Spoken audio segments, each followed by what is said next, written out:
जो मतदान हुआ है उसकी पूरी सच्चाई आपको कल मिल जाएगी। ये वाला कुंभ जो है, महाकुंभ की कोई परिभाषा नहीं है, लेकिन क्योंकि जमाना आजकल मार्केटिंग का है, 144 साल का किसी ने प्रमाण नहीं मांगा।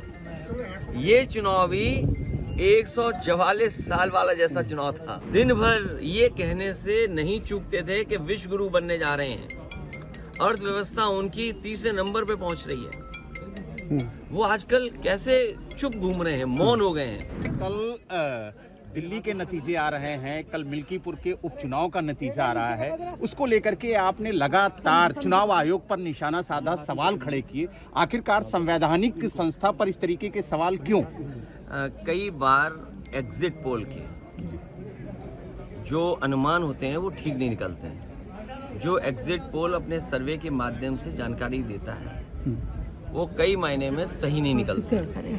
अब क्योंकि कल रिजल्ट आना ही है, तो जो मतदान हुआ है उसकी पूरी सच्चाई आपको कल मिल जाएगी। किसकी सरकार बनेगी, किसकी सरकार जाएगी, ये तो दिल्ली की बात हो गई। मिल्कीपुर चुनाव में और मिल्कीपुर चुनाव शुरू होने से पहले अगर आपको याद होगा तो मैं चाहता था कि आप सब लोग वहां आएं और देखें कि वोट कैसे डाला जाता है और वोट कैसे पड़ता है। भारत का लोकतंत्र और खासकर बीजेपी की सरकार में किस तरीके से लोकतंत्र और मजबूत हो रहा है, कितना मजबूत दिखाई देता, वो आप लोग आए नहीं। आपने एक बहुत बड़ी अपॉर्चुनिटी मिस कर दी। शायद ये सदी में एक बार देखने को मिली होती आपको। जैसे ये वाला कुंभ जो है, महाकुंभ की कोई परिभाषा नहीं है, लेकिन क्योंकि जमाना आजकल मार्केटिंग का है और जितना आप उसको कम्युनिकेट कर ले जाओ तो महाकुंभ हो गया। 144 साल का किसी ने प्रमाण नहीं मांगा। ये चुनाव भी 144 साल वाला जैसा चुनाव था जो आपको देखना चाहिए था।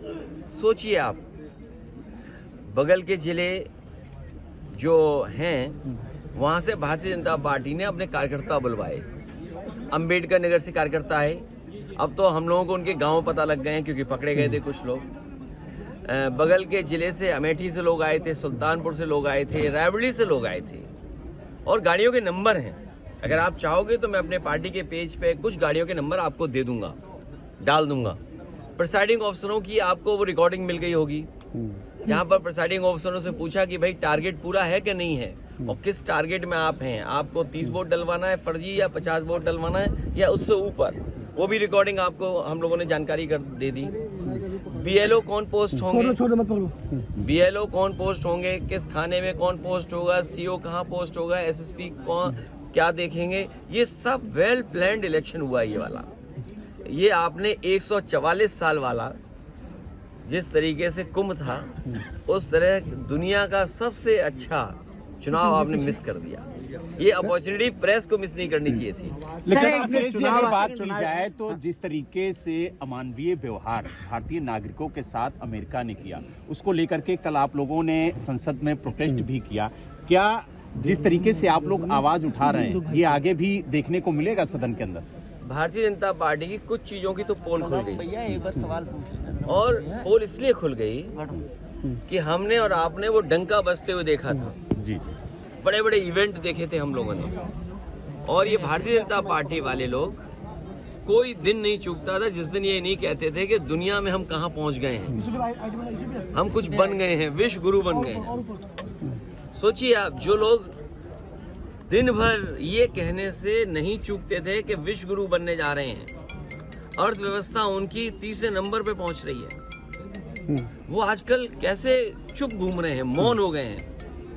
जो विश्व कहने वाले लोग मौन घूम रहे हैं, और जिस तरीके से लोग लौट करके आए हैं, ये कह देना कि पहले भी ऐसे लोग लौटे थे, लेकिन पहले हमारी अर्थव्यवस्था इस जगह नहीं थी, इतना हम अर्थव्यवस्था का डंका नहीं पीटते थे। और कैसे लोग आए हैं जिन्हें शौचालय नहीं जाने दिया, बाथरूम नहीं जाने दिया।